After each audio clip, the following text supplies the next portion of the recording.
Checking if I'm live. Okay, guys. So, testing.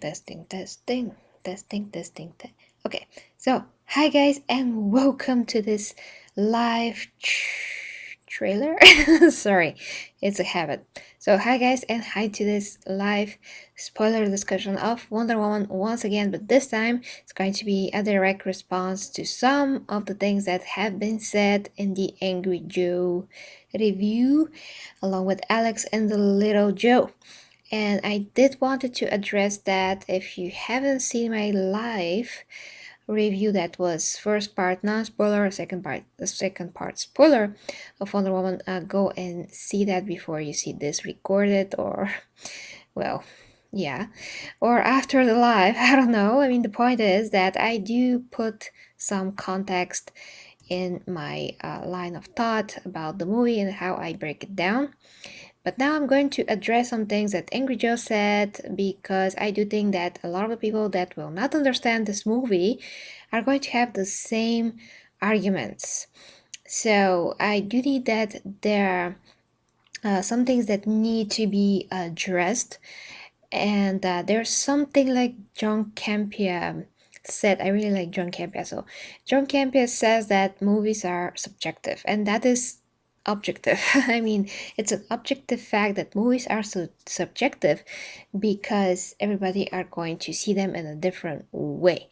But there are some things where a creator, I mean, like for instance, the director want to tell something, to show something, and you have to have particular philosophical background or to have more context included in your line of thought in terms of the comic books and just how things work in the particular world that you're watching to understand what is happening.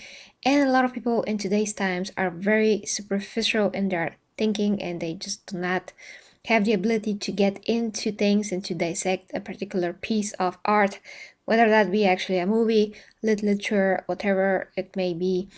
Just a lot of people watch things very cynically. Cynically, is that the word? I'm not sure. In a cynical way, and that prevents them to see other things that are actually in the movie, and they actually point of a particular movie. So in that kind of a way, if the movie has a potential, and not only potential, but it has obvious qualities within it that are meant to show some things, and you are missing them, then it's just a matter of capacity here. What is your capacity to understand something or not? So it's not enough here to be a comic book fan only.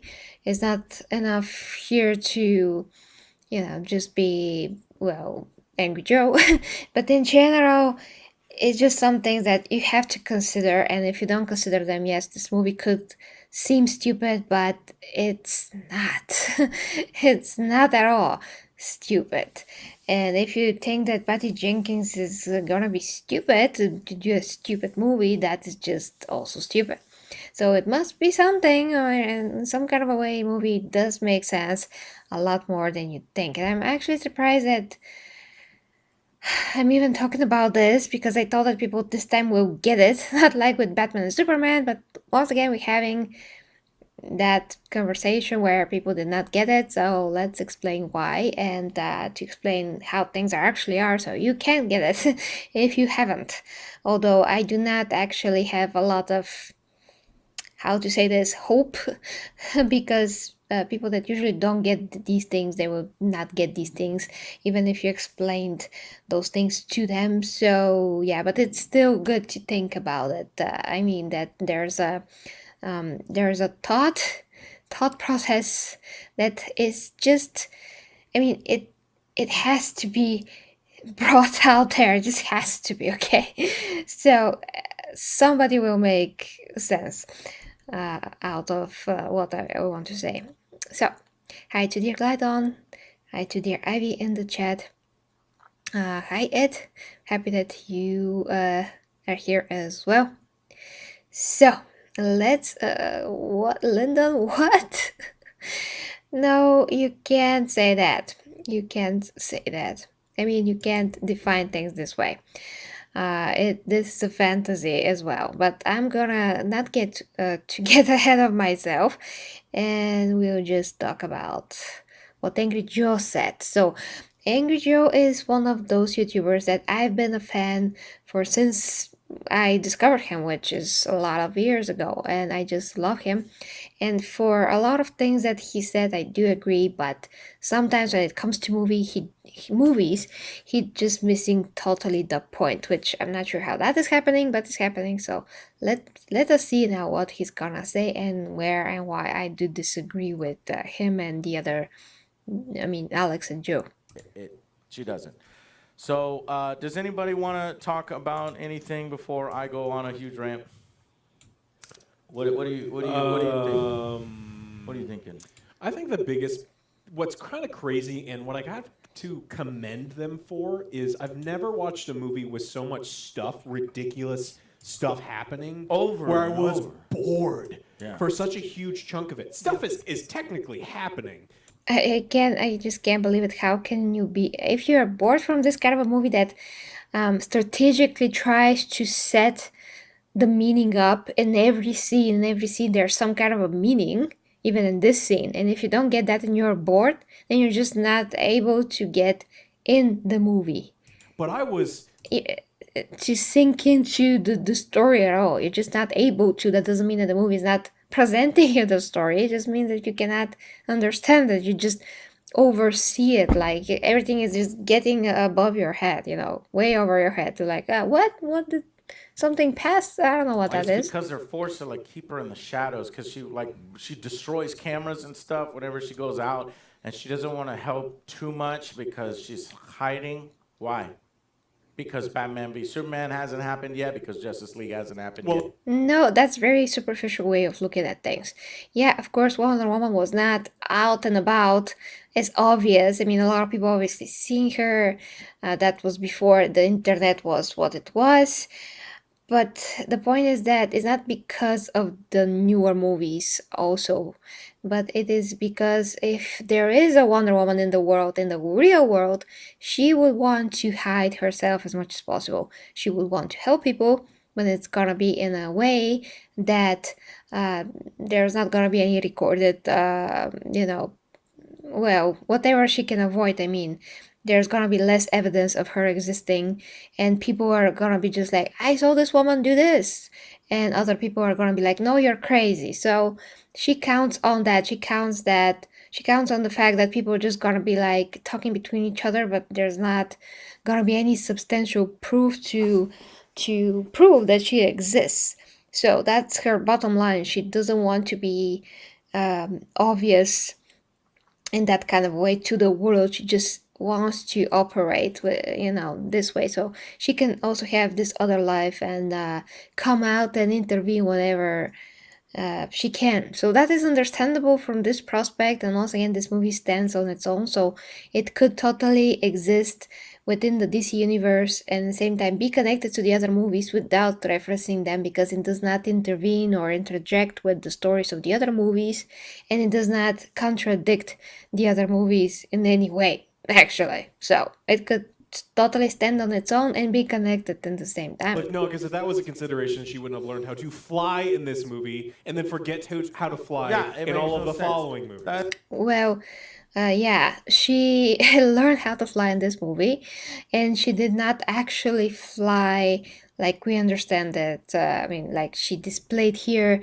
in the newer movies, which could be addressed in the Zack Snyder cut, but we'll see about that. I don't know.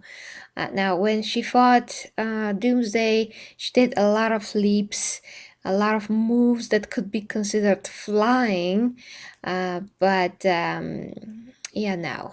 I mean, she even in the end of the Wonder Woman 1, she kind of flew in the end shot for a second there.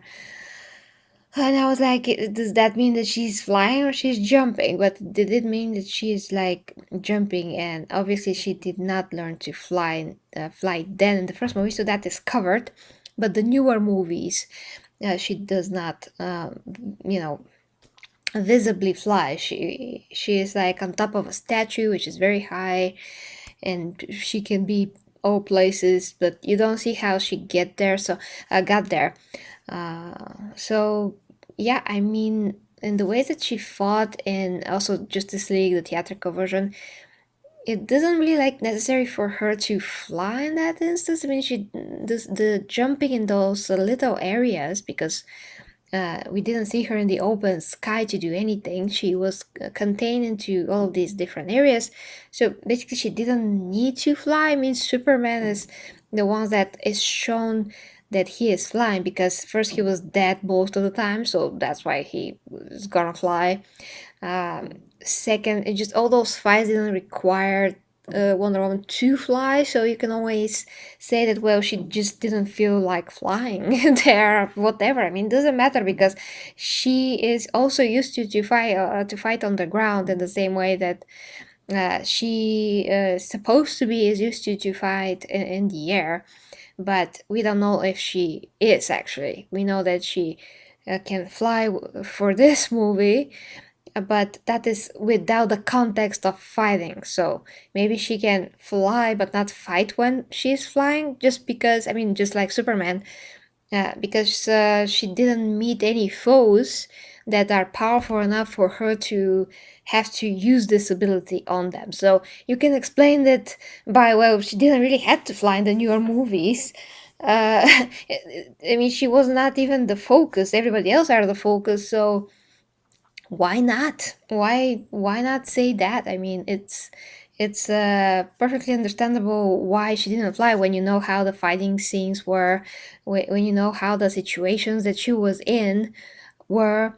She didn't really need to do that. So yeah, I mean, she could have gone with that, but she didn't. But I mean, that still does not contradict the newer, not the newer, but basically the older movies that are set in today's times, because it's just not necessary. So who cares about that? Okay, let's That go. was like the best part of this movie. There's a sequence. Basically, this whole movie was for nothing except for the flying sequence. Wonder Woman learns how to fly. Wonder Woman 84. No, Wonder Woman learns how to fly. That's it. It was actually a really great. It was shot well. Gal Gadot looked great. The music was incredible. And so there was like a 30-second to 1 minute long yes. sequence where she's flying through the air, and there's like this sense And of she wonder. does it after she has to let go of Steve Trevor. So the second Steve Trevor shows up in another person's face, is like, well, you know, Diana, and she's like, leave me alone, because this is the scene where she goes to the party, and every single man, it doesn't matter if he's fat and disgusting, old, has his wife there, has his daughter there, doesn't matter. Every single, how you want to? Seriously, you don't have to do this. Like, men are so fucking stupid. You can have your villains here and there. It's like fucking to a scene. If you limit it, Okay, here's where I really don't agree with him. Like, really don't agree with him. It was 1984. Okay? AngryJoe or the other guys, they're not attractive women. And it was 1984. That was the work environment. I mean, that was some kind of a party where everybody knew who she is. Guys from the museum, obviously, or museum, whatever that was, they knew who she is. And of course, that she is more attractive than any woman around them, and basically the most beautiful woman that they're ever going to see in their lives, especially without the internet. So it's not like they can Google any other women, you know. So to them, she would be the most beautiful woman that they ever would see ever in their lives. That's the first thing. Second, in 1984, there was, I mean, not only then, but it was totally different times. Men could behave this way a lot of times. And not only that, I mean, if you were an attractive female and in your work environment, you know, if there's not really any other attractive females, and in this case obviously there's not, you will be the attention, the center of attention. That's like for sure 100%. And it seems that here that there are just a lot of men that admiring her. And why not? I mean, some are genuinely admiring her, some are trying to speak to her, and that is something that becomes, I mean, in the beginning, if the guy is nice and all of that, and he's very polite, and you know, it has manners, and it's obvious that he does that, is not like a simpleton or something. and he actually behaves well and talks well, but he also has this admiration. That's just awesome. I mean, that's okay. That's natural, you know. It's normal. But what is displayed here is not. Um, Now, you have to have in mind that a lot of people are butthurt, very butthurt about today's feminism. And today's feminism sucks monkey balls. I mean, I hate it too. I really hate it too because it's not objective. It's ridiculous. Is everybody are insulted about absolutely everything. No man can say a woman that she is sexy anymore. All of those things. You know, I hate it too. But that doesn't mean that when there's a movie that's a period piece and when they show guys acting disrespectful, let's say, towards women like we saw here and with Cheetah too, that this is somehow putting into our faces that all men are bad. That is not what the movie is trying to say. It is realistic what is happening to Diana in this case. It is. I mean, in the next life, if AngryJoe is an attractive female, he will see, you know, but we cannot know that. I mean, if he was, he would know that's exactly the case. That is what's gonna happen. Maybe he is not that kind of a guy that's gonna drew over, you know, an attractive woman when she passes by him or something. But a lot of guys are. They are. So not only that, I mean, I've heard stories of these years, you know, 84 and even past that, and men are really very forward back then. In my grandma's, let's say, earlier years, she told me so many things and I couldn't believe it. Not only my grandma but other people that are around her age that were extremely attractive women by that time, and men were just like technically saying marry me in 5 minutes. I mean, it was totally different times. They were very forward, very direct, very not one date, second date, third date, like marry me like we're right now. There's so many things that could be said about different periods of time. Like 84 was more than 30 years ago now, and you have to consider the time. You have to consider that if she is the only one that looks like this, because she's really amazing, and she also a very good person with the style, with class, that everybody are attracted to that as well, because they all want to be with a woman like this that is intelligent and beautiful at the same time. I mean, you would want to if you're also intelligent man, you know, that would want to have a quality woman, not a stupid woman that's just beautiful but has nothing in here, you know. So she's attractive in so many ways. So that is not saying all men are pigs. That is just saying this is the environment, this is the, I mean, her work environment, and the party is going on, and yes, a lot of men are attracted to her. Yeah.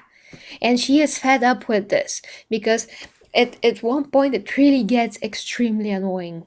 Extremely annoying because you cannot, you're trying to not say anything negative to a guy. You try to be like super polite to everybody to not hurt their feelings and all those things. And when they become too many, it's like, wow, okay, wait a second, I don't really have time, or I don't really have this, because you don't. And you can't pay personal attention to each and every one that wants your attention sometimes. And you know, whistles on the streets, uh, I can go on all day. Okay, that is happening. It happened then, it happened before that, and it's happening now in a lot of other situations and ways. And that not just, if I start to talk about how things are in the summer. Yeah, in the summer, as soon as you know, yeah, I have to wear like a tank top or whatever it is. I cannot go anywhere without hearing whistles and, oh, yeah, even speakers coming out of cars, like speakers from the circus, and being like that. You're super sexy, and I'm like, is this really happening? I mean, I can only imagine what it's like for her, you know. Oh Jesus. Okay, let's continue. So I understand a lot of people like him are butthurt about what is happening today. I am too. I mean, butthurt is not exactly the word, but I am also fed up with today's twisted feminism. That's not actually not a feminism. It's anti-feminism. It's discriminatory. Discriminatory. Yes. I mean, it's discriminating men. I mean, feminism is supposed to be about equality, not discriminating and doing sexism to the other sex. It is about the totally opposite, it's about equality. But today, some very extreme feminists, as you know, they're trying to make it totally opposite, and even towards women as well, because let's say that some women try to be sexy, and they're ridiculing them about trying to be sexy then. But feminism is about being yourself and feeling like whatever you want to feel, and just show your beauty. If you want to show your beauty, you have this freedom to do whatever you want with yourself and your beauty and all those things, to just be a normal human being that wants to express themselves however they want to express themselves. But for feminism, no. If you're too sexy, you're too sexy. If you're too thin, you're too thin. If you're too fat, be too fat, because that's great. uh, so it's twisted, it's evil, it's horrible. But in this movie, it's suitable for the situation and it's objective for the situation. So you should be able to tell the difference when something is really today's feminism and what was back then, and how things were now, and how things would be if there's a woman like Wonder Woman walking around, okay? So I cannot agree with the guys here, because it's just not right. They have to be a woman to understand this. They really have to. The two, then it's fine. So then finally she's like, leave me alone. And then some guy goes, hey, I'm working at the White House. And then another guy goes there and she's like, leave me alone. But it turns out it's Steve Trevor. He says a line from the first film and she's like, how do you know that? And it's his face is different. And I knew from that second that this can't go anywhere, because the film is not, Wonder Woman's not evil. Steve Trevor's not a bad guy. So they're not going to fucking doom this person to being fucking obliterated, his personality gone. Yeah, first, this actor is very cool. I mean, I like him very much. I saw him in a lot of stuff, but I'm not sure, like Hallmark movies, I'm not sure. But he was in a lot of things. I actually think that he deserves to be in more stuff because he's a really good actor. Never mind. The point is that in the minute that I realized that that's not actually Steve, and that Steve is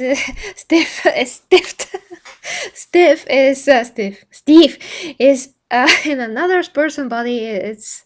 That's one thing that I didn't like, guys. I don't like the idea of it, but it is once again connected to the idea of the movie that every wish comes with a cost. So it is horrifying. That's the point. That's the point. It is horrifying that that wish of Wonder Woman. And I mean, when you have a wish that is not earned and it's unnatural because you wish for something that you cannot have, that makes it unnatural by default. By default. So, in order for this to happen, because it is unnatural, it's not supposed to be happening, somebody else has to pay the price. And in this case, it is Wonder Woman, but it is also this other person. So, the moral of this is that Steve cannot be brought back because he is dead. He cannot be brought back without any cost. So in this case, the cost, because this is actually one of the costliest, if you think about it, wishes that you could have to bring somebody from the dead, is always emphasized in a lot of movies, and not only movies, but in general, that death is death. So if you have to bring somebody back from the dead, it's a total violation of like cosmic law and destiny, all of those things that are connected to other people as well.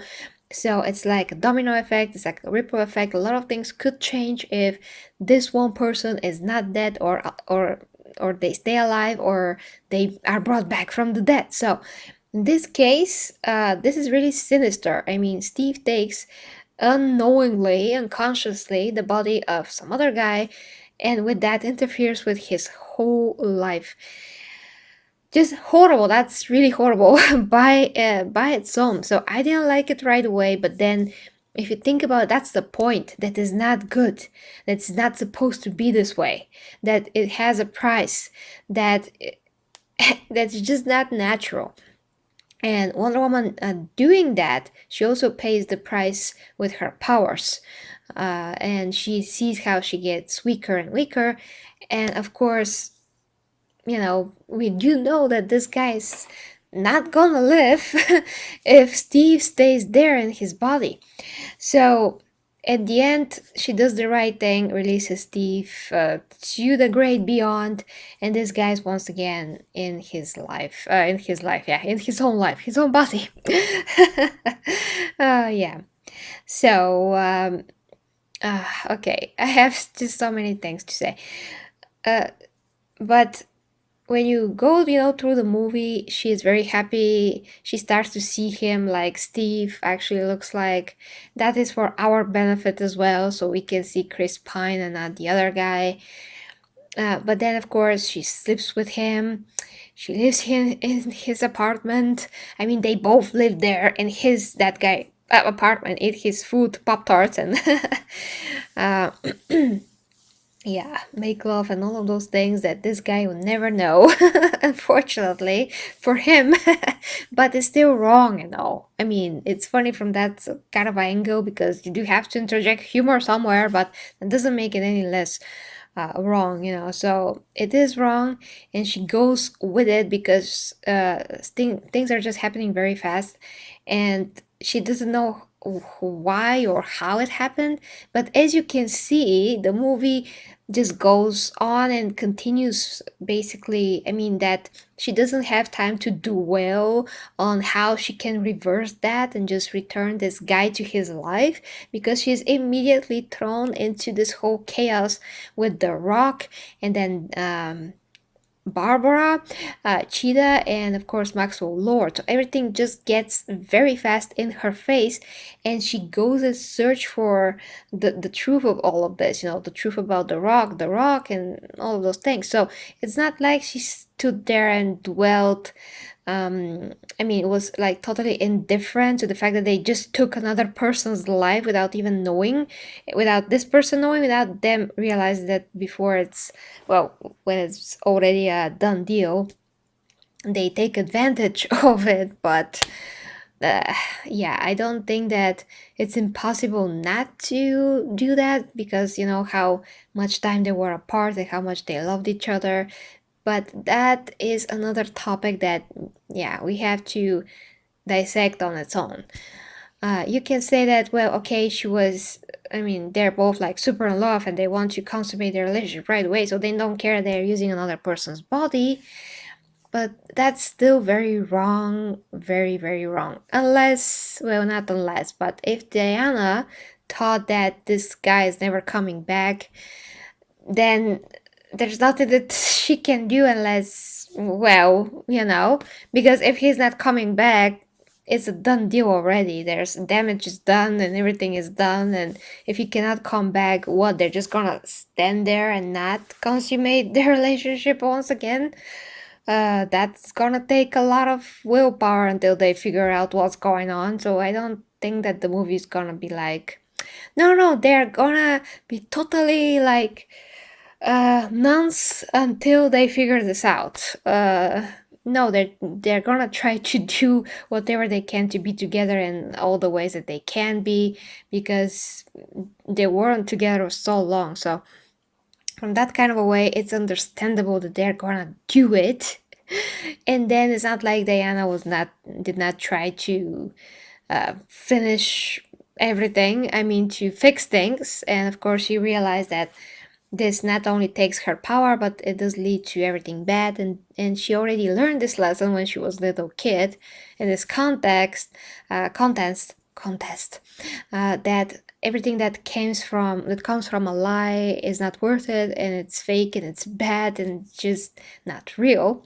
So she has to accept that and release Steve, and with that, releasing that guy. So I don't think that Wonder Woman, within good conscience, once that she realized what was happening, she would ever be okay with keeping the lie, because she's not, and she always going to do the right things no matter how much it hurts her. So you have to give her that she is going to do the right thing in the end of the day, and not gonna just leave this guy and not have his life because she wants to be with Steve.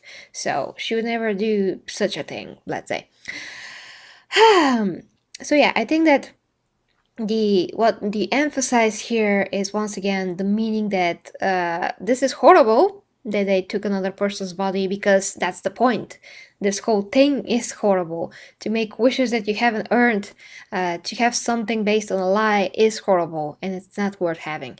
So that is what it makes it even more horrible, because you don't see the other consequence. I mean, you can't see initial consequences like with her power as an example, but then you see that there's actually other consequences that are connected to that, and that other secondary consequences are the fact that these I mean, not these, but this guy lost his life, so Wonder Woman can have her Steve. So the point of the movie that the movie is trying to make is this is bad, and this is just affecting others, and it's even more bad. It's just evil, and the god that did this he is evil, and we don't know what he wanted exactly from humanity, but you see how the stone can make you when Maxwell Lord became the stone, he learned to draw this price from people, whatever that he deemed to be the price. Because before that, it was kind of random, maybe because the stone was just a stone, although that stone is programmed to take something very valuable from a person, and that god that made the stone probably draws from that price, draws from whatever the stone takes for himself and for his own power. So that would make a lot of sense, but we'll never know who that entity is, and is he still around. But the point of these objects, like Wonder Woman explained herself, is that all of these objects are meant to do something in particular. They're made for a purpose. They're not just made like this. So what other purpose can a god have for something like this very dark object, basically? Dark meaning that it is evil in its core, laid with good intentions, but then having a catastrophic consequences, is of course what other than if this god wants to draw the energy from people that use it, and to take advantage from their weaknesses. So let's continue. And hi to Beta. Hi to Omega. Omega. Michael is here. Hi, Michael. So I can address everybody in the chat this time because there's a lot of things to go through. But nevertheless, guys, hi to you. They body snatch. Her continue. wish killed a dude. It's like, and so there's like there's a dude walking around, and then all of a sudden, like Yeah, I already addressed that. Let's continue. So stupid how she flies around. It makes no goddamn sense. The first thing she does is wrap around Big Ben and fly upward because she's pissed off. But then I was like, okay, well, how it doesn't make sense? I mean, that is this moment where she actually returned her power and tried to fly the way that Steve explained it to her. And tapping into that, she was able to learn how to fly. That's just a natural thing to do, for goodness sakes. They do realize that Wonder Woman is a magical being, magical being based on magic, goddess, whatever. That's magic. That's not like Superman, where his powers come from his DNA, basically his Kryptonian DNA, which upon exposing him to our yellow sun, those abilities unlock and he becomes Superman. But with Wonder Woman is magic. So and also, in every person that ever learned anything, if you actually tap into your inner potential, you can develop talents that before was not obvious to you. And that is what she did when she recovered her powers, basically. yeah, that's cool, sort of like. But then it's the same thing with the plane. She made the plane invisible. She said that that was something that is from her father, from Zeus. She made a coffee cup without realizing it, probably in a burst of some kind of emotion, rendered it invisible, and then didn't find it, which was very funny. But that is how you can manifest some abilities before you can actually learn how to control them. And that is also a metaphor for potential in each and every one of us that has different talents, but if you don't develop them, they're worth nothing and you can actually use them. I didn't wake up one day learning how to draw. I started to draw and then practice and practice and practice and practice and learn how to draw. So it's the same with all things. I don't get it. I mean, I don't get it why they don't understand this. It could be going in the wrong direction. What is the dumbest thing? And then she goes home. No, it's not the dumbest thing, Alex. The dumbest thing is happened too next many. is that she fucking uses her whip to ride the goddamn lightning. But she started in DC, right? She's Why is this not? I mean, they didn't saw the trailers or what? She can grab with the lasso whatever she wants. It's a magical lasso. Magic. It's magic. We saw it in the trailers. It's not news to us. So yeah, she can grab everything with the lasso, whatever she wants. It's magical. It's magical. So if you don't understand the concept of magic, Angry Joe, I cannot help you here. And her father is Zeus. She has power over the elements, or at least power over freaking lightning. Father, Zeus, come on. at the So either Smithsonian. Patty Jenkins is a fan of fucking Metallica, Yeah. or she's just pointlessly swinging so that she can then get the courage to then fly. She's on a timer. The world ends soon. She's literally I mean, I already explained that. But on a yeah. timer at this point, and she is flying. She's attaching herself to a 740. I mean, if a person can really fly like on its own, let me see how you're gonna learn that then. Let me see how. Of course, that you're gonna want to prepare yourself so you can feel the air, you can feel how, just gliding into the air feels like first, and then that power that actually allows you to fly and to overcome gravity, you'll be able to tap into that and actually do it on your own. It's the same how you are trying to learn how to ride a bike. You use those additional wheels that are attached to the back tire, and then you learn how to ride a bike. Well, not all kids, but it's a common practice to learn how to ride a bike with the additional wheels, so you know that you cannot tip left or right because of the wheels. And then when you feel the balance, the wheels are removed and you're able to drive ride on your own. That's the same with the whip, actually. It's actually the same principle, just principles of life that are used here, and they are taking things way too literal.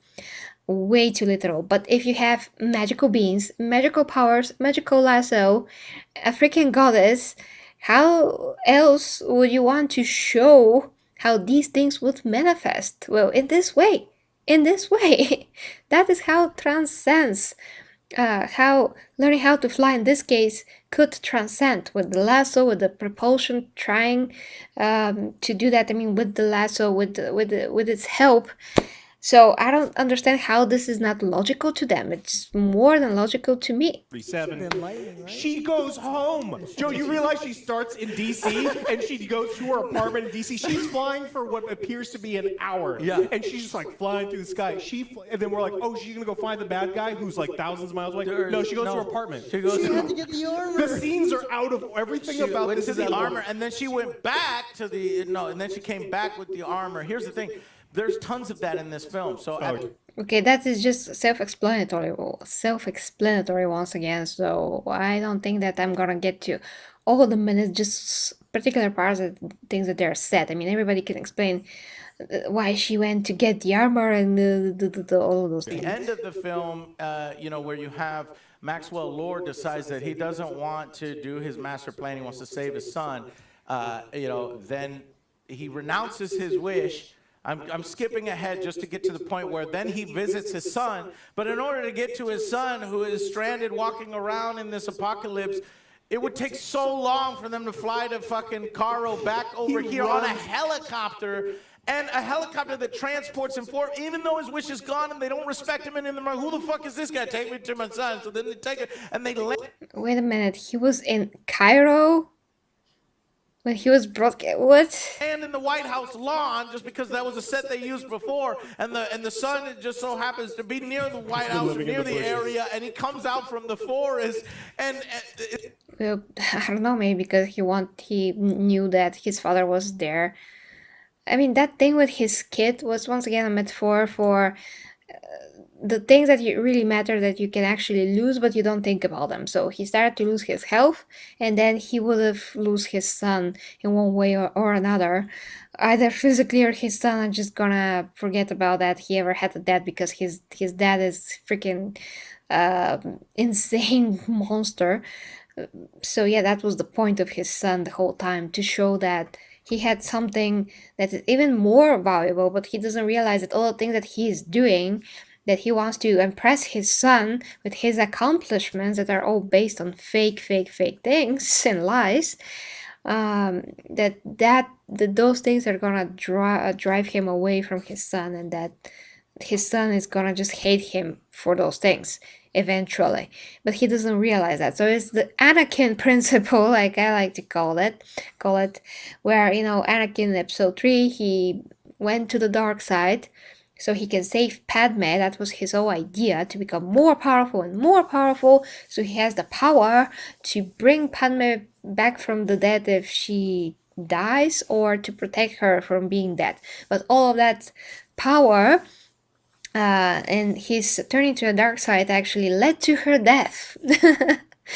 Led to her death. So that's like counterproductive, being counterproductive, trying so hard to do something, but you're actually going against what you wanted to achieve in the first place, and you are killing yourself, basically creating a cancer, and not creating, I mean, there's just so many things. Not creating the very thing that you actually need to have in order to not lose the thing that you love. So, oh my gosh, I'm gonna lose my Good voice. style bad guy knows about this secret gem, and we have no idea how he knows about it. There's no explanation whatsoever. not. But That's the thing. he finds out about the gem. He buys it on the black market for some reason, and then he says, "I wish that I was the genie. I wish I am actually the monkey's paw." And then what he does is he touches people and says, "What's your deepest wish?" Or your secret wish. And then they wish for something, and he goes, "Cool, now that you've wished for that,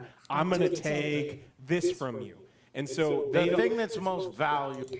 Okay, so this is very interesting once again, because instead of just wishing stuff, he is like, I'm gonna become the stone, which is unprecedented. Nobody ever did that ever in human history. So a lot of things could happen that are completely insane just because he did something that is unprecedented. I mean, I'm sure that the god that created the stone never even thought that one human being is so freaking arrogant that he's gonna want to be the stone himself, despite of not knowing what's gonna even happen to him physically, like at all, like nobody does. But he does it anyway. He becomes the stone, and within those new powers, he realizes that he can actually influence people's thoughts as well. I mean, in the comic books, he has this mind controlling power. I mean, Maxwell Lord. But here is because of the stone that he realizes that he can also control what people lose when they wish. That is how he draws their vitality. And he says that even, he says that he is drawing their life force in order to heal himself, which is horrible. But once again, that is all a metaphor for, for the whole meaning of the movie. And like I've said in my spoiler review, the thing that connects everyone that did all of those selfish wishes was exactly the fact that they didn't know themselves. They didn't know how to actually achieve things in life. Cheetah didn't know how to improve her confidence, not let people, step over her, to just be the woman that she wants to be because of her own effort, not magically through a complete lie to achieve that, and to be like someone else, which is totally wrong in the first place. To think that you want to be like someone else, that is the first error in her thinking, and just that makes her extremely pathetic and weak as a human being, and that is also making her vulnerable to make such a rash decisions, to take the easy way out. And a lot of people think that, a lot of people are in this same trap, within their lives. They think that if they buy a pill, they're gonna lose weight. And that's why there's so many products that exist out out in the real world where are totally bull crap. Just see everything that's from teleshop. I mean, all of those gimmicky products that are super sensational, and then when you buy them, they break in 2 days and all of those things, and they don't actually do what they said that they're doing, because people really want for something to work like magically. There's also like fitness, different fitness, I don't know to call them, but they look very weird, like those devices that you just squeeze and you're supposed to get bodybuilding chest, like complete boo. I don't want to say some words because YouTube's gonna, censor me, but if you want a very good body, you don't you don't get that through a pill, and you don't get through a one single device for squeezing. So without people taking the time to learn about those things, they are always open to manipulation and lies and products that could be sold to them very easily just because they have no idea nothing about eating, about training, about the human body biology, sorry, how everything works, like no clue. And they can actually learn that if they try, because we at least have the internet to study a lot of stuff if we want to. So you don't need to go to university anymore to learn a lot about, well, philosophy and even, I mean, the body, the mind, everything that you need, so you're not easily manipulated by everything and everyone else.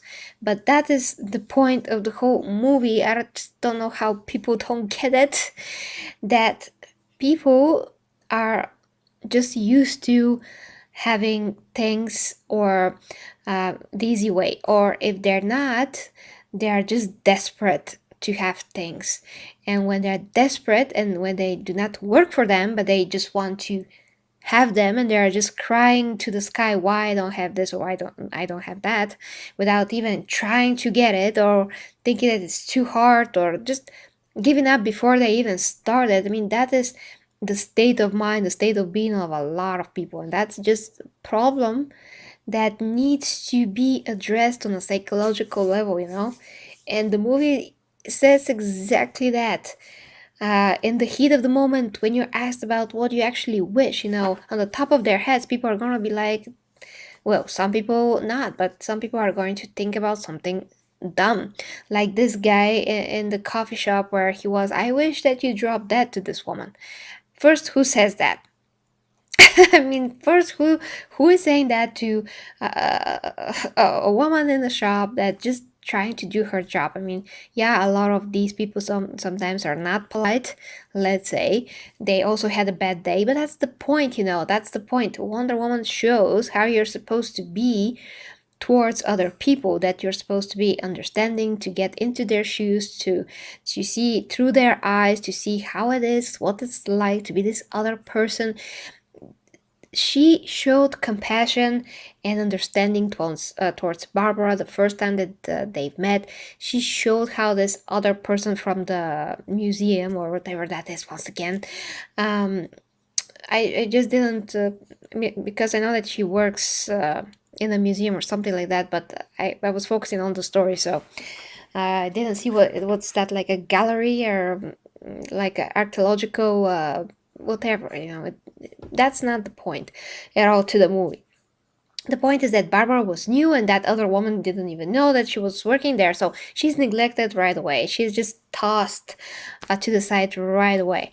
And Barbara had to take this her whole life, but she never did anything to, contradict that, to prevent that. I mean, to make herself more of the woman that she wants to be, but she just continued to be this closed, how is the word for that? When you take a piece of paper and you just smash it, like smashed person. So I can relate totally to that too, by the way. So I know how she feels. And the key is to just consciously try to work on yourself so you can change and become whatever you want to become. Have this drive, because you're working for yourself. You do it for yourself. If you want to feel better, just try to do things that are gonna make you feel better, without infringing on anyone else's life, which is also very important. And Wonder Woman is exactly that example. She's the contrast. We have to see the difference here between how people are with their flaws and how they're acting upon their flaws instead of their potential and good sides, and how Wonder Woman is. So Wonder Woman is the ideal that we should all be striving towards, because once again, she is looking at things objectively. in the way that she is. She is uh, trying to help people that are less fortunate than she is in terms of physicality and all of that.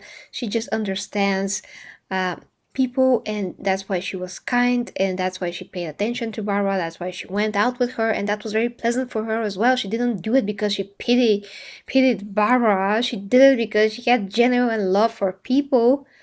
That's the truth, you know. That's the genuine quality that she possesses. That's what would make a lot of people a better people if we also possess that. And that's the point of the whole movie, once again, to show the contrast between the selfishness of people and the superficial way of living and thinking, and to show that you can actually be a lot better, and being better, the world also going to be better. Because misunderstanding can break out, and like you see nuclear war for nothing, for no reason, overreaction, people that have a lot of power but not enough intelligence act upon the power that they have. Like the president was like, I want all the nukes in the world, and yeah, but when you have all the nukes in the world, then you see what Russia did, you know, acted right away without asking any questions, just lunch, like, yes, war.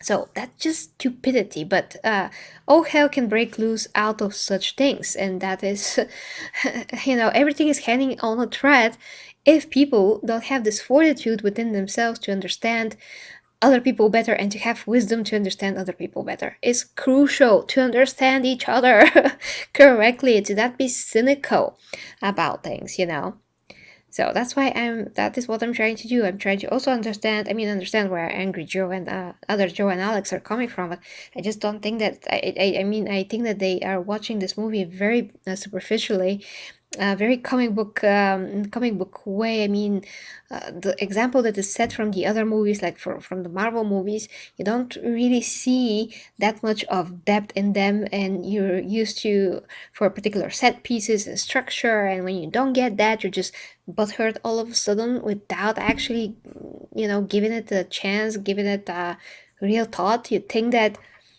magic.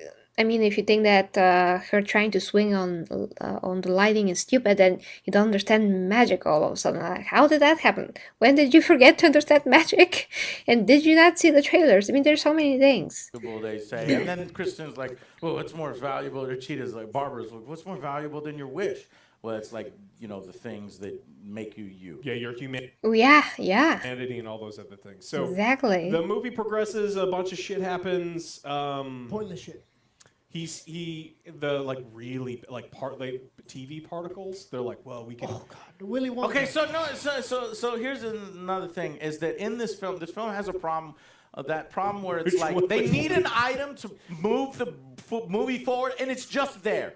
So they're in her apartment in a completely unrelated scene. There's something in the corner. He's like, "What's this in the corner?" "This is my armor that I'm going to wear in the third act. I just decided to bring it. It's the only thing that I brought from Themyscira, but I brought it It's in still red right newspaper." Well, no, actually, she says that she found the only thing that she found from this ancient warrior was her armor. We don't know when she found the armor, but it's implied that she found that she took the armor with her when she came here. So why not? She is free to do whatever she wants. So if she wants to not leave this armor on Themyscira, if the battlefield was like outside of Themyscira, we don't know. We just know that she took the armor with herself and just keep it because she didn't know when she's gonna need it, maybe. That is her prerogative, for goodness sakes. Like, if I find something on the street and I decide to bring it home, okay. It's on the street, I found it, I'm gonna bring it home. If it's like, let's say I found an iPhone, I brought it home, then I found who was the owner and returned it, but that's another topic. The point is that, like, why is this a problem? And then when he goes to visit the president, it's, "Give me all your power. Wish that I have all the respect What's that you that? have." And he's walking out. He's like, "Ah ha ha! I'm so good." "Oh, there's some billboards here. Oh, What it's is this? top This top secret." So you're telling me before the wish happened, you took a meeting with this guy, and you're gonna leave all your top secret shit out, and then you take the meeting with the guy. He's like, oh, well, that is the broadcast system. They literally say it. What is it? It fiddles with the technology in order to broadcast our message. So literally, not a wish, but American technology can beam a broadcast into a fucking computer screen that has no goddamn wireless fucking card in it. It's just, it'll melt the electronics to create a new electronic to then receive the signal. And so then he is able to, because he uses one of his wishes in a smart way to be like, I want to be the wishing stone. And then the wishing stone dissipates. And so now every time he touches somebody and he grants their wish, he gets a wish because, you know, it's the trade. You've seen right? it, Willy Wonka. But then, so then there's no explanation. Like he's desperate to get wishes, and he's like falling apart. He's like bleeding, and you're like, why is he doing this? And it's not really explained until like one line later on in the film where it's like, it's not even. Okay, why? Okay, it was very clear from the moment that we knew that there's gonna be a prize, that this unprecedented thing that a man just became the stone, that a lot of things once again are gonna happen, that you're not gonna be able to perceive, to anticipate, and you see those consequences when a movie does not explain directly, not directly, but if it doesn't like spell it out with words. People are like, oh, I don't need to have something spelled out with words, I need it to be shown, because that is how good stories are told. But then if the movie actually showing you what's going on, actual consequences, you know the context, you know that it's magic, you know this and that, but you don't consider it at all for some reason. And then the movie, it does not spell it out. It tries to have this faith in you that you're intelligent enough to understand, but then you don't understand, and you're like butthurt about it because when you criticize something, you just have to be consistent, at least with the things that you want to see, because like I said, a lot of times, and I heard whoever it is, even if it's not AngryJoe, the argument is, well, I don't need things to be spelled out with words. But then when they're not, when they're shown, they're like, oh, I don't, but this is not actually spelled out. Yes, it's shown. Yes. It is what you wanted in the first place, but I don't get it, so I can't even. Oh boy, okay. Explain. I think it's because he is the stone, and the stone is not an inanimate object. The stone wants desperately to people to wish it. Whatever. Well, then if that's the case, then why is he falling apart? Because the stone doesn't destroy or crack as it takes. Well, because he's actually answered his own question, because he is a live person and not a stone. That's why. Once again, it's unprecedented, and it takes what he values most, which is himself, his health, basically. The stone cannot take from himself his success, which is the number one thing otherwise to Maxwell Lord, because it is what he wished. So he has to take the next best thing to Maxwell Lord, which is his health. It's logical. It's more than logical. It's what it's supposed to be. If it was anything else, gonna be completely not logical, nonsensical. So it has to be his health. And not only that, but his son, like I've said, he would lose his son eventually too, because he's continuing to dig in and to do more horrendous things as the stone's avatar, basically. His wishes, whatever. So then he's like, I'm going to broadcast around the world. I'm going to touch everyone with this technology that makes no sense. It's a huge plot hole. So then he speaks in English to everybody across the world. I think that it was also only in America, by the way. I have to rewatch the movie to be sure, but I think that was only in America, and it was not in the whole world. Because, oh no, wait. There were some people that were not talking English in the last scene. Okay, so even if it was in the whole world, I really have to go check that. Some people that are in America and they could still not talk English, and that could also be able to explain if it was only in America, but you see other people from other cultures. America's a melting pot, so everybody can be there and talk not in English and still be there. even as a tourist and all of that. So yeah, I didn't see that this was broadcasted into the whole world, but let's say that it was. If everybody are not talking English, then those people that are understand him are going to, let's say, make a wish. But English is the most talked language in the whole world, so a lot of people understand English, like a lot, especially these days. Young people, like every second person, understands English. They could not speak it, not all of them. I also know such people that understand it pretty well, but they cannot actually speak it because that's an entirely different level of wielding a language, so to speak. But they will understand whatever he was gonna say. So, okay, I mean, there's that. Now, about the technology, the fact that he is touching them, it's metaphorically touching them. He is reaching to people. That is also something that we have to consider. He's literally talking, reaching to people, and he's using the power to get, like, around the touching, the physical touch. So he's using the modern times basically. He's using the fact that there's different things now in the world, not back when the stone was actually created, and he can change that because he is the freaking stone. He changed that to mean that he is reaching those people, he is touching them in that way because he has their attention. The only thing that he doesn't have is the physical touch, but when he touches physically people and he talks to them with that compelling gaze in that just compelling way, he's doing the same thing, but it's just the touch is what makes that connection stronger because it makes people be more focused on him because he's weirding he makes things very weird at the same time, and that makes a person to observe him really close. So that is a gesture that will make you pay more attention to him in that moment.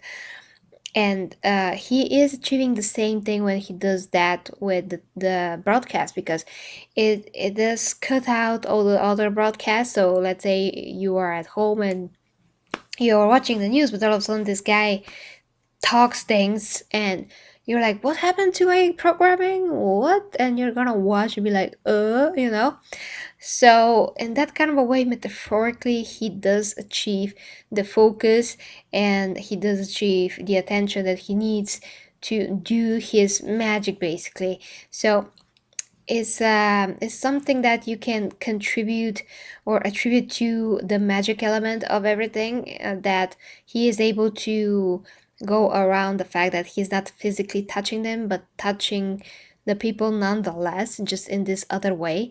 And if he is able to do that, then he's able to do that. I mean, it's very hard to reason with freaking magic, and the movie can literally think of properties to that stone, of things that are unprecedented, because there are unprecedented things that are going to happen when a person becomes a freaking stone.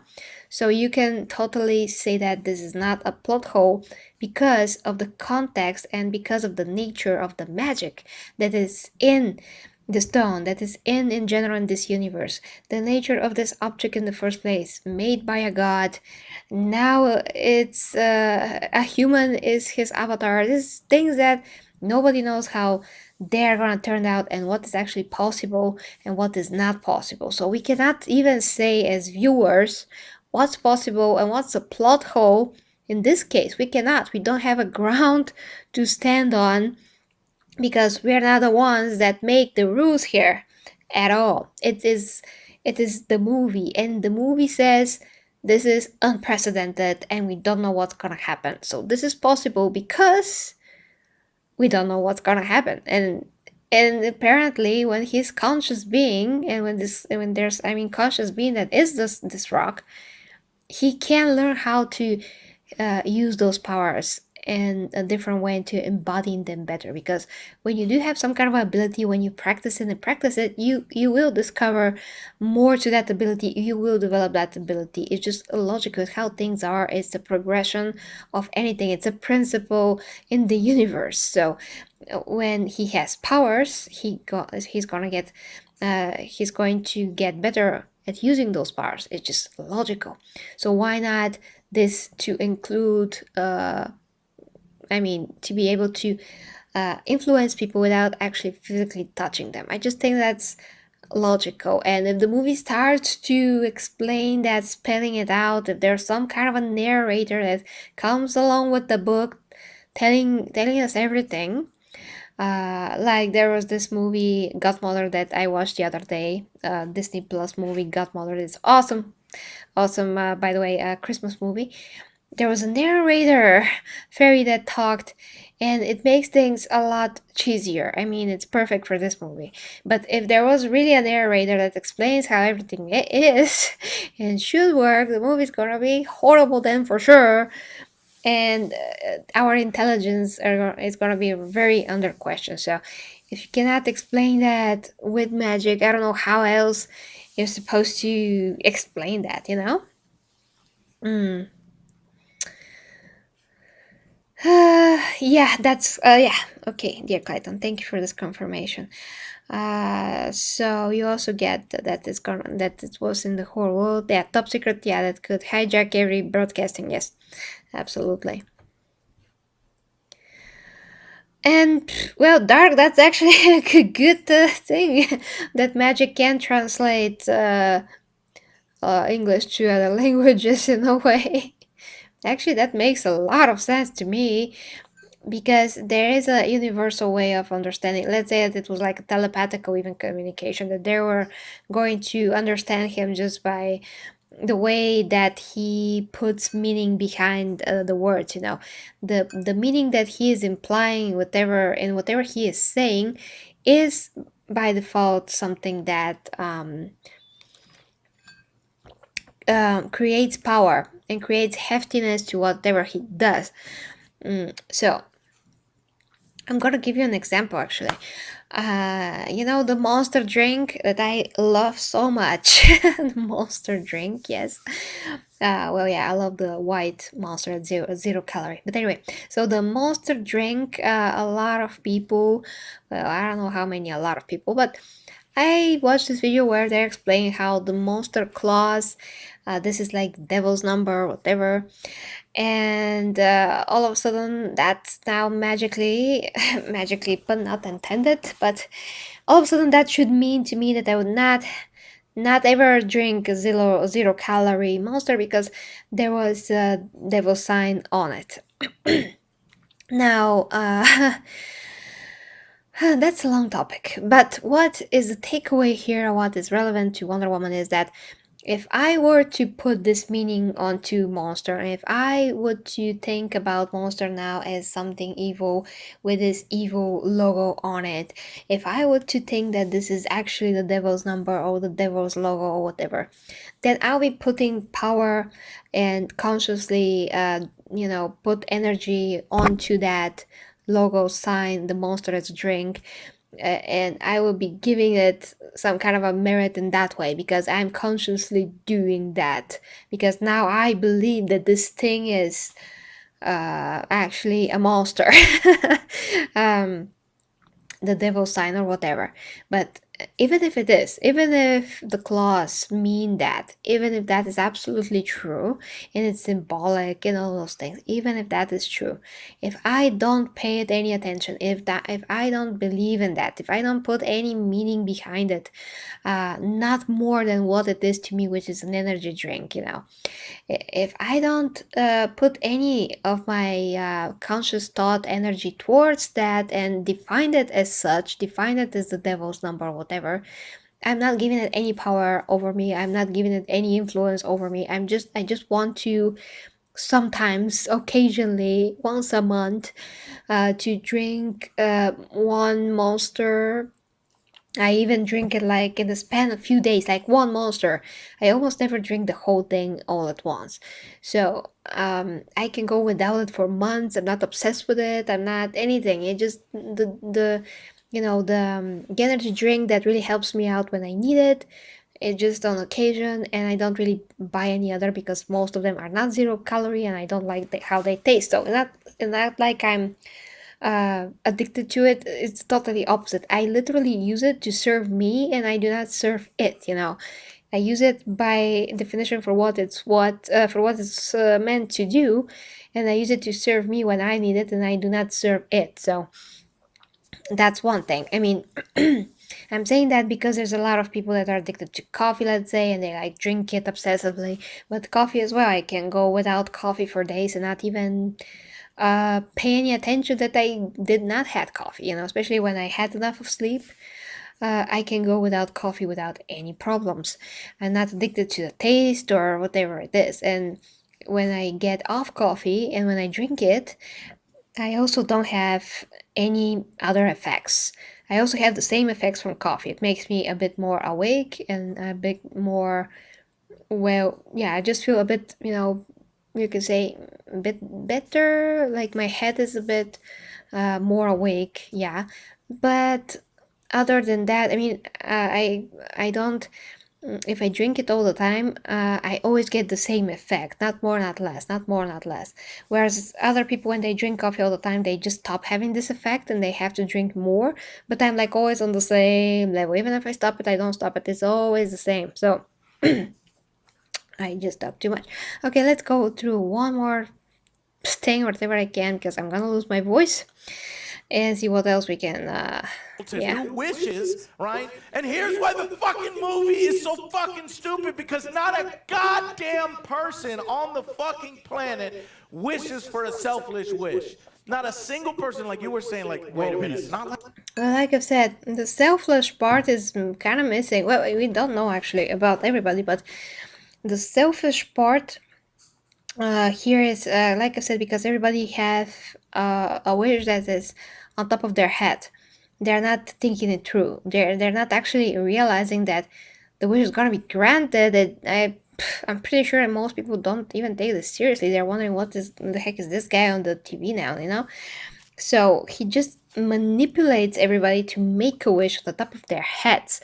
It's not like, listen, world, you're now having the opportunity to make a wish, so make one wish, so just make like the best wish that you can ever think of. No, they don't have any time to think about it. They just on the top of their head, just pulling it out of their butt, basically the first thing that they can think of, and that's it. That's gonna explain it perfectly. And this shows it right away. This shows it because this guy was super angry and he wished for this woman to drop dead. And she wished that his people are gonna come back from whatever they came from, which he didn't go back with his people, I guess, right away or at all. That's another thing. Yeah, the point is that it was obvious by this scene that it was spontaneous and was on top of anyone's head. And even if somebody wished for their mom or their whatever to get better or healthy, that is also something that's gonna be a lie and not in the natural way of things. So they're also gonna suffer in some other way anyway, along those lines. And even if, once again, even if a few people wish for something that is selfless, that once again does not mean that other people in their life will not have some kind of a negative effect. But for most people that had like superficial wishes on top of their heads, that is going to lead to a total mayhem, of course. Because I mean, it happened to me too. Like, let's say I wish that I had a pool, a swimming pool, like in my living room. Isn't that gonna be cool? Like, I literally wish for such things, when I had funny conversations with people. And okay, I just say that. I just say that because I know that's not gonna happen. I mean, if that's really gonna happen, it's gonna be complete chaos, and the whole building's gonna fall probably. Because in order for me to have a pool, that means that the neighbor's not gonna have a ceiling. Half of his living room is gonna be like what, concrete, closed, sealed. So it's not leaking, and what the rest of his living room is gonna be like 1 meter tall, and probably that's gonna ruin the construction on the building, and the building's gonna fall. Who knows? But exactly things that, I mean, exactly the nature of the wishes that are in this movie are in this context, that people are just wishing out of their butts. It's obvious. It's obvious when you watch the movie. not like a kindly old grandma in her say, I would like world peace. And we just saw in the film that there's all these riots happening and shit before Nobody's gonna say word peace once again in the context of this type of that wishing. broadcast where people are waving signs, no more nukes, no more nukes. You don't think when that person gets their wish, they're gonna be like, no, no more nukes, all nukes gone. So it makes Who's gonna say no more nukes? They don't even know that nukes are shot. That is happening, that only the person government on the knows. planet. So a person that makes his wish and then becomes rich and then walks off from the broadcast never sees fucking Diana do her counter broadcast, her stupid speech to the world. It's not stupid at all. Actually, it was one of the most meaningful things I ever freaking heard, that she used the lasso to do that, which once again, it's magic. And her speech was amazing. Just amazing. Just absolutely amazing. Everything that she said was nailing on the head everything else that was said throughout the movie. All the meanings that I explained, everything was just wrapped in an amazing package and delivered, so to speak. World that it's your universal truth not to give things via lies. What about the guy with the coffee? The very first wish in the fucking thing. Is he gonna wish back? I renounce my wish because I'm doing bad. I shouldn't put bad things into the world by wishing for a coffee. We never see him anymore. He's dead. What guy with the coffee? What? I mean, that guy that was talking to that woman that wished that she was dead? I'm sorry, Mom. Those tumors have to come back because Or this Wonder guy. Woman says so. I know I wish that you would be healthy. It's renounced. Nope. I had to renounce it. Oh, exactly. Well, actually, yeah, she did call for everybody to renounce their wish, but whenever Maxwell renounced his wish, he canceled everybody else's. So even if somebody did not say, I renounce my wish, what Maxwell did, and he renounced his, and he gave up the power, that will cancel everybody else's wishes immediately. So the fact of the matter is that they either had to kill him or make him give up the power, and Wonder Woman made him give up the power, and that is totally canceling everything. So yeah, that is covering this part. There are so many selfish wishes. So all those people would have had to renounce their fucking wishes. And he's like, I will never renounce my wish. Why shall I? Why do I have to? I wasn't talking to you. I was talking to everyone else. And then it shows intercut of all the different people in different languages. Yeah, but then once again he did. We're just going, and they're renouncing their wishes in 50 different languages, even though the fucking broadcast was in fucking English. Yeah, we already explained that. Makes no fucking sense. And then Nothing does. and then Wonder Woman. Oh my! It's not funny that you don't get it. I think for me it's not funny actually. So they have this. There's one good scene in the film. It is the presidential fight, right? When they go to the president. So he goes to the president to get the ultimate respect and power. But it makes no fucking sense. She gets 2 wishes. Before that, he goes up to the office and he's talking to the guy. He's like, make a wish. He's like, well, you already asked me yesterday. He's like, oh, so I can't give you another wish. No 2 wishes. No 2 wishes. And then she made, and then fucking the. Why? I mean, that rule with the wishes, that was never actually a rule. It's just something that everybody just made one because they didn't know they can make 2, but that doesn't mean that you cannot make 2. And they just had this conversation, I don't think that he was, I mean, they maybe, I'm just thinking about whether or not Maxwell Lord was actually ever attracted even a bit towards Barbara, but that's kind of irrelevant. I mean, he can do whatever the heck he wants. The villain of the fucking film makes the 2 wishes and the other one. So then she's like, I don't want to be like anybody else. I want to be an apex predator. Yeah, that is totally different from how Cheetah became Cheetah in the comic books. Now that is the last version of Cheetah. By the way, there was previous 3, I think. And of course, it's totally different from the comic books, but it still makes a lot of sense in the context of this movie.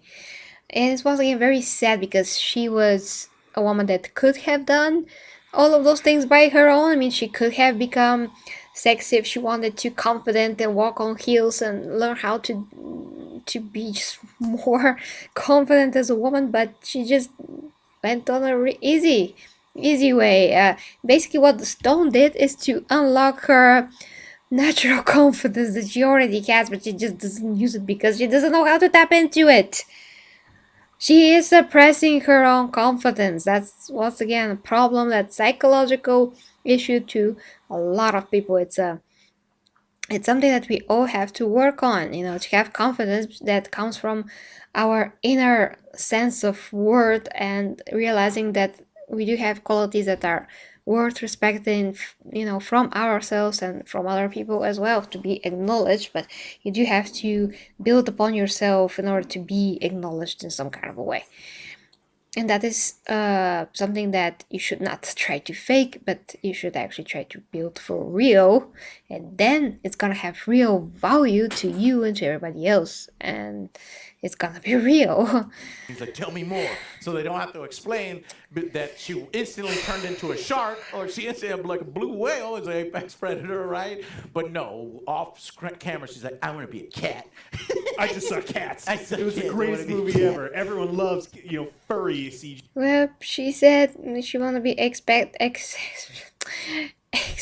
okay, freaking predator, which translated into a cat. Like, who cares about that? Yeah, she's cheetah. Everybody knows that. And I think that she looked actually pretty awesome for what she was, because in the comic books, in the animation, it just looks ridiculous. Of course, how else you're gonna make a woman cross with a freaking wildcat? Off camera. With a So she cheetah.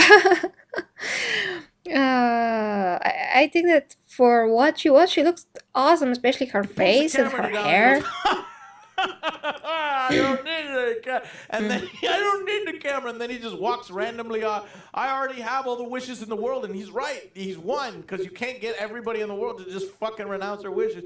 He was very sleazy and disgusting, by the way. I mean, Pedro Pascal, sleazy and disgusting, which is exactly what you need for this role, because he's supposed to be the manifestation of human downfall, like literally a human downfall, a human. How's the word for that? Well, the bottom of my shoe, kind of a guy. I mean, you start to pity such a person in the beginning. You start to feel for them if you're a compassionate person. Then you try to help them. Then they blow it in your face and say, "No, I'm better. I know what I'm gonna do." Blah, blah, blah.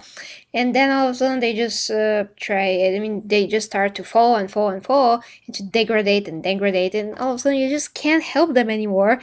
And you just start to distance yourself from such people. And it's really, really sad. But that is what he's supposed to be. He's an archetype of this kind of a degraded person that, if it wasn't for the fake stuff, if it wasn't for the powers, he would be completely ruined on the street somewhere, Yeah. He's won, because you can't get everybody in the world to just fucking renounce their wishes. And then it just hurts, I mean, it hurts that way for somebody that does have compassion, to think about people like that, because all of this could be avoided, all of this. But people are just very, I mean, lacking this possibility, not only, but I mean, they're lacking this ability to face what they cannot do, like, right away, let's say. I mean, they only know to want, but without doing the work behind it. That's the problem. They just want everything easy. And when you don't realize that you actually have to work for it, then you're like, oh no, how can I cheat so I can achieve it, faster? And when you try to go through the shortcut, there's always gonna be a price for that. Always gonna be a price for that. And the longer route is actually the route where, if you take that, you are gonna learn everything. You are gonna be prepared for what's to come. You are going to get to the next level in the natural, genuine way.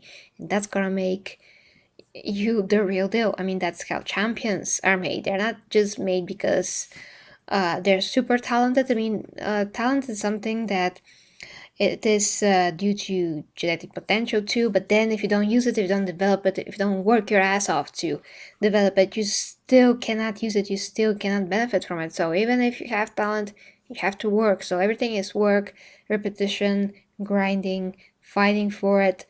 But that is when the real rewards come. That is how the real return is manifested. Because otherwise, eventually the lie is gonna build, it's gonna be building and building until you just fall, you know? It's like building a house out of cards. It's gonna fall. And it's gonna be dramatic, it's gonna be painful, and the higher you get with lies, the more it's gonna hurt on the way down. Vaporizer! And he's like, no, I'm gonna push her back 6. And At then, any moment, he could use any of those wishes to stop Wonder Woman. How? How? he have to say, there's a woman here that's very beautiful, and it's my studio. Don't you wish for her to not stop me? Like, how's that gonna work? No, that's gonna be stupid. That's gonna be the real stupid thing. And it's, by the way, the magic, once again. I mean, the force of that energy that is towards him, that goes towards him from the people, and he's also taking from people. That is this current as well. So when they also say that that was stupid. Where is that wind coming from? That is to illustrate the force. It is happening on a global scale. It is unprecedented. He is taking life force from people, and that's billions of people probably. You know, how can you not see that maybe, just maybe, it's gonna have some kind of a physical manifestation when it's on that scale, So he draws from people and he takes their energy. He is doing something unprecedented. Yeah, that's gonna be a force. And she is gonna probably use some kind of a technique to eventually wrap that lasso around his leg, because once again it is magical, but she also know how to try to throw it in the way that's gonna get to his leg in some kind of a way. I mean, I don't doubt Wonder Woman will figure out the way, and we don't need to see how she figures that way out, because she is Wonder Woman, and we don't need to see it. We need to see the sense of it. We need to see what it means, and not always how it's done. I mean, sometimes we do need to see how it's done, but not in this case. In this case, really irrelevant how she managed to wrap the lasso around his ankle, where we know that it's magic, and we know that what's happening to him is magic, but we also know that she's very strong, so she's gonna find a way somehow. What is important that she did, and that allows her to switch the energies with the lasso. That's why it turns yellow, golden, and that's how she is able to communicate with the world. I mean, this is all now mixed with technology and magic, basically. Blue into Wonder Woman light, and then it changes into gold because Because magic, okay. so elevate our reviews to Yeah. the strength of To the the movies. level of the And so movie. the movie was should a have shit structured show. this. Okay, that was it, guys. I don't really have any more voice, but I just want to touch upon some of some of the key things that they said, and the scene with Cheetah when I actually also watched Grace Randall's reviews. If you haven't seen her review spoiler section, I mean, she didn't cover everything, but she did cover that moment where Barbara Cheetah was already with her powers, and she was once again attacked by this drunk guy on the street, and she just grabbed his hands and said no, and then again no, and that was really powerful. Like Grace said, I really agree with her this time. I don't actually agree with her a lot of times, but this here I agree, because when you had such horrible negative interactions with guys, and they really want to take advantage of you some way, they really think that they can tell and do with you whatever they want just because they're guys, and you are supposed to be a weak woman. That is extremely powerful moment in that kind of a way, because yes, if you do have the physical strength, and if you are physically touched in the ways that you don't want to be, and this guy basically looked like he wanted to, you know what, um, it is extremely amazing that you can do that and you can actually fight back, and it just feels amazing to do that and to prove that you can actually fend for yourself. And this guy should not feel like he should touch you and do whatever he wants with you, because you're a human being, same as him. So if a woman was attacking her, she was harassed by a woman, that would be the same case. But it was 1984. These things happen on the streets, unfortunately, especially if you live in dangerous areas. So that's once again not something that's feminist. That's something that actually happens. It happens still. It happens. And you can never be safe when you're going somewhere in the dark because you can attract a lot of gazes upon you, you know? And you never know. You never know. I had guys telling me a few times. So if you never were tailed, followed by someone, and you don't know how that feels, believe me, I don't wish that on anyone. On anyone. That's the worst feeling because you're trying to get out, to get away as fast as you can. You see that this guy is really following you. Yeah, I mean, you're not thinking, you're not making this up. It's obvious. Uh, and it's just horrible. So it's not feminism, propaganda, or anything like this. These things are happening. And of course, that if she gets power, if she was crushed her whole life in so many ways, she will want to beat this guy. She probably killed him actually on the street. But the point is that yeah, she would want to go and beat his guy, beat this guy. I mean, at least beat him to a point. At least, so she can take out the frustration and to prove that she's strong enough and she deserves to be feared and respected, and he does not deserve to touch her in any kind of a way if she doesn't want to. So that's a very important freaking thing. Now I'm a bit disappointed in the first scene where Wonder Woman, kicked this guy and he just fell and she just left him there. And then she didn't walk Barbara home. She should have walked Barbara home.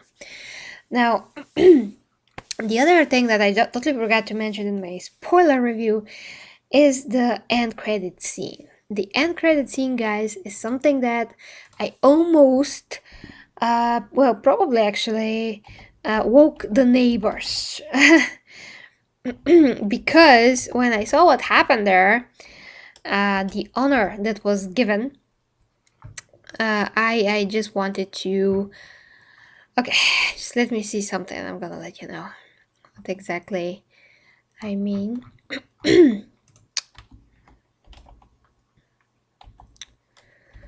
I really need to shut up for just a second. Okay, because I really can't talk anymore. So, in the last scene, what they're doing is, well, we saw the movie. We see how Wonder Woman is walking down the street. A column falls, almost hits this baby cradle, but she saves the day. And you think that it's Wonder Woman. And when she turns, it's actually Wonder Woman. I mean, it's Linda Carter. In her hysteria, I have to see how the name was, role. And she's like, oh, it's just simple, whatever she said, like lifts of weight, and I've been doing this a long time. And then she turns around and walks. When I saw that she turns, and that is Linda Carter, I started to cry. Like, I started to cry and laugh at the same time. I never had this reaction in my whole life, ever. Anything. I couldn't get, like, hold of myself. And I'm gonna tell you why. But in the minute that happened, I saw her, I was like this. I was like, oh, like, I don't even know how this happened with me, you know. I never did this in my life, so I don't know.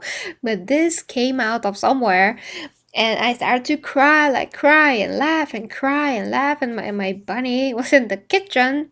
You know, Pookie sleeps in the kitchen. That is like 10 meters from me. But of course, she heard me. And she got really scared because she also never heard anything like this. So she started to do like this with her leg. That's what bunnies do when they're really spooked, and they signaling other bunnies basically that there's danger. Yes, she hits really hard with her leg the floor, so it's like this. And I'm like, oh my gosh, I scared Pookie, but I just was sobbing, couldn't stop. It was 2:30 a.m.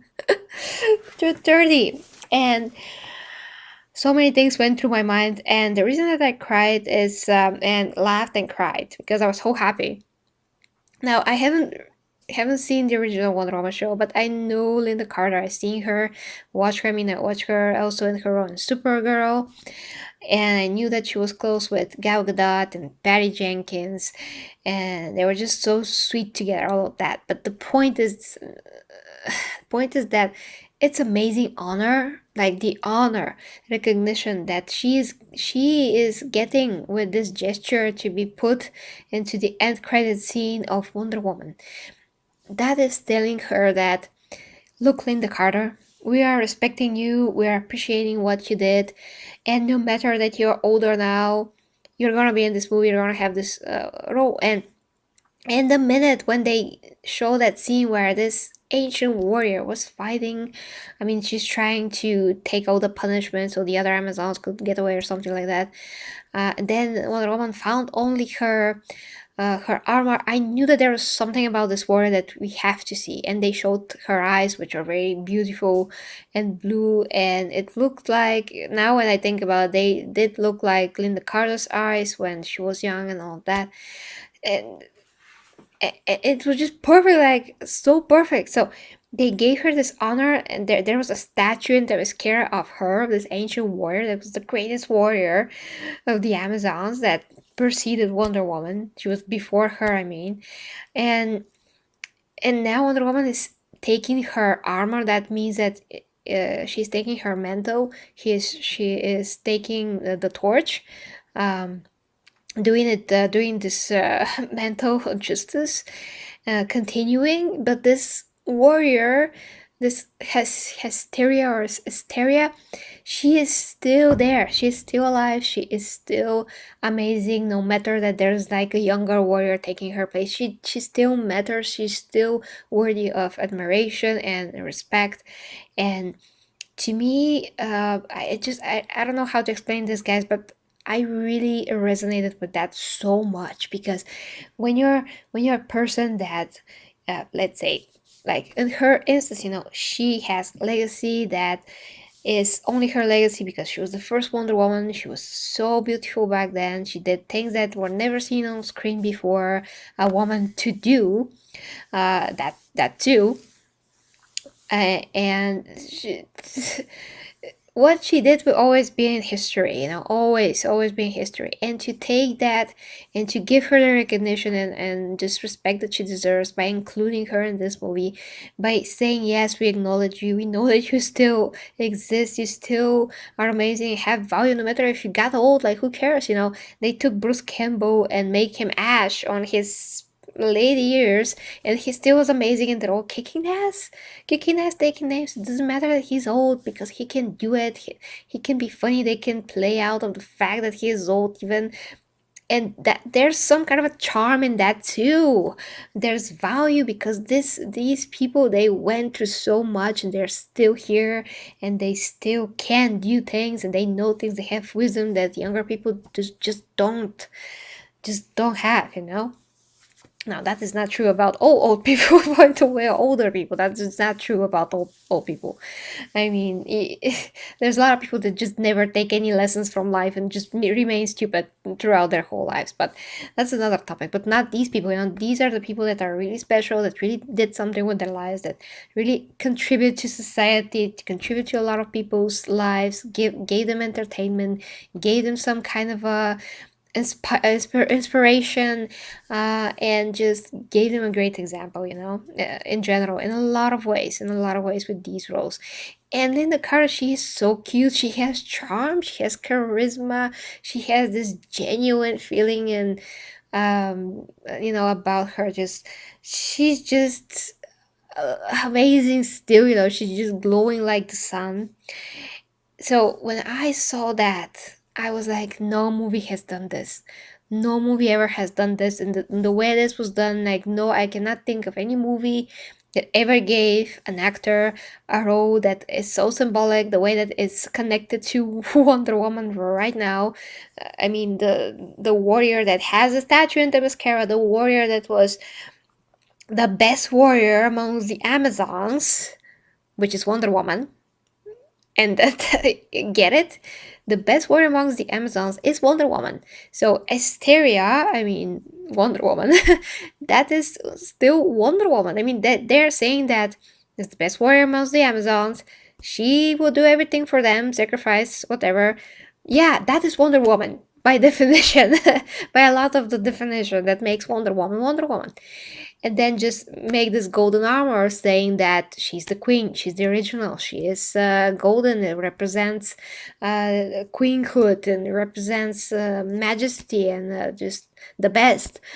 All of those symbolism with the armor, and then saying that Wonder Woman found this armor and brought the armor with herself when she needed it, to keep it safe, but also if she needs it.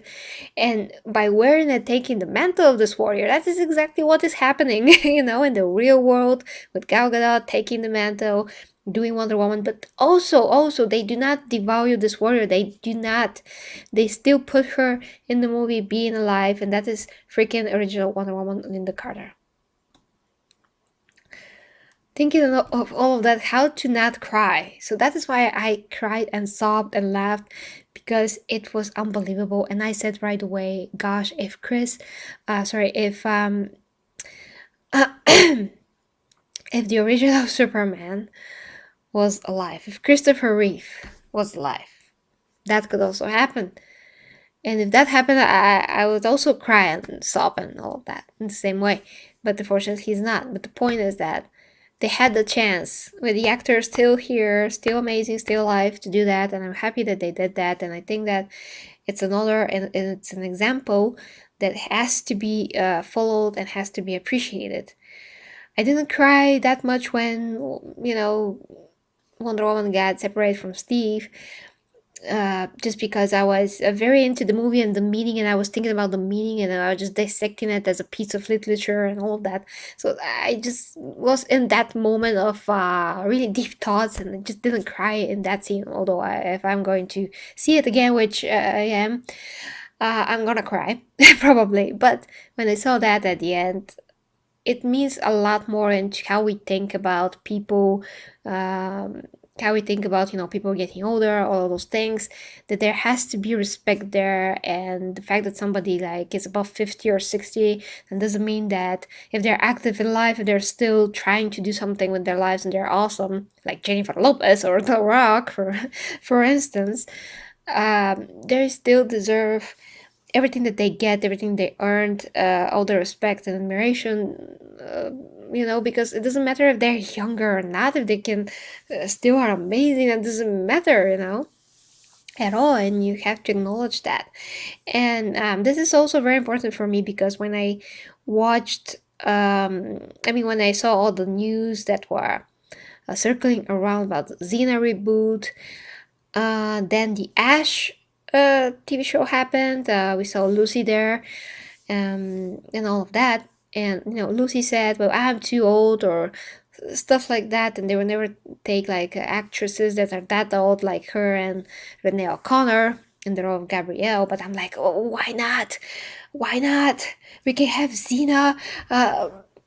Whatever age she is, like, who cares about that? Like, the same with Conan, when we had this Conan movie talk with Arnold, like old Conan on the throne, he's still freaking Conan on the throne.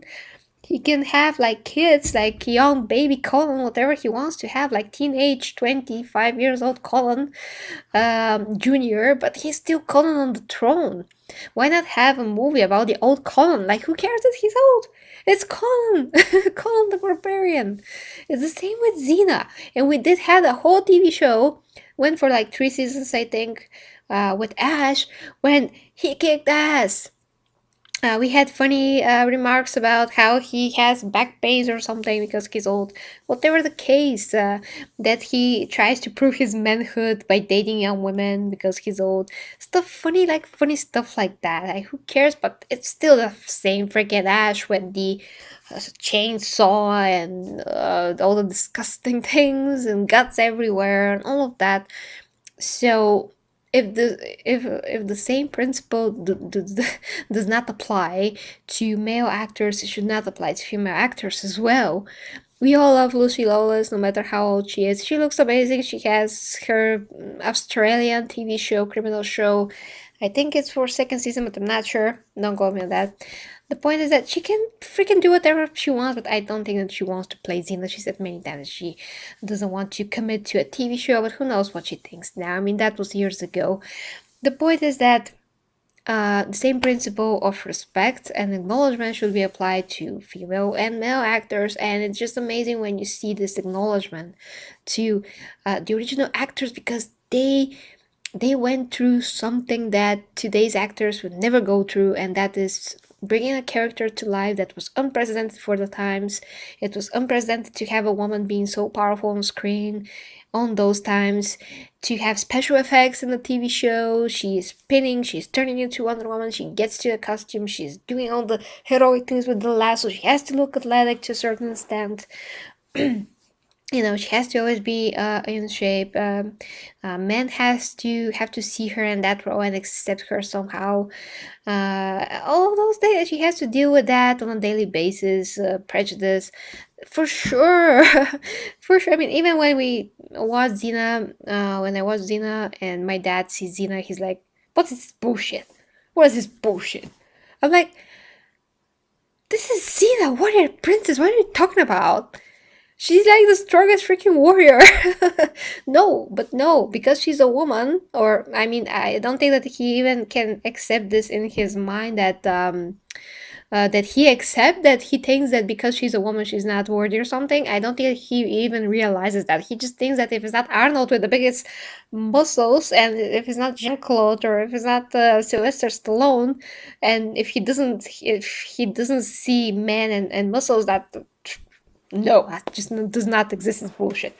So people have like so broken line of thought sometimes you can't even imagine. Just doesn't make any sense for them even in their heads, but they're just going with it. So oh my gosh, I really gonna lose my voice. But yeah, I'm telling you guys that what happened with Linda Carter is just thank you.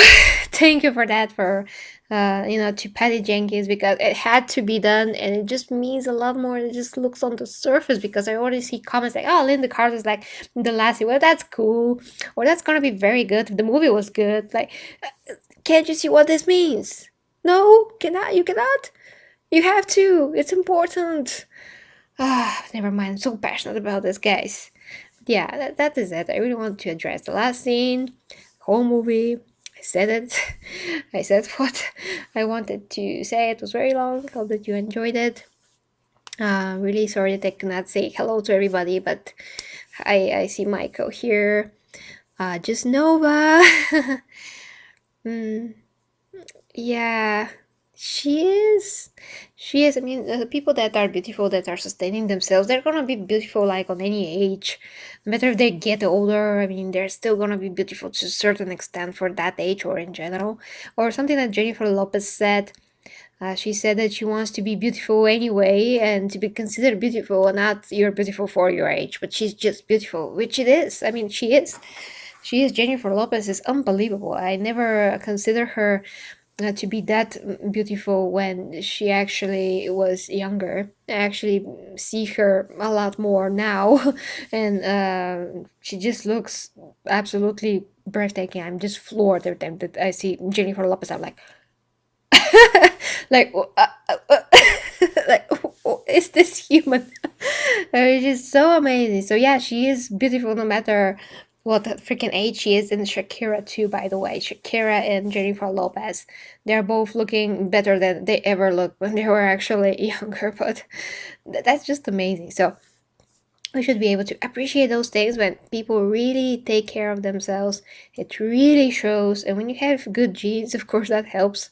That helps a lot. So that's why I encourage everybody to take the best care of your bodies, because you're gonna need them all the way, and you want to have a stronger body so you can face any kind of a situation, and be stronger in any situation. That's gonna help you. I mean,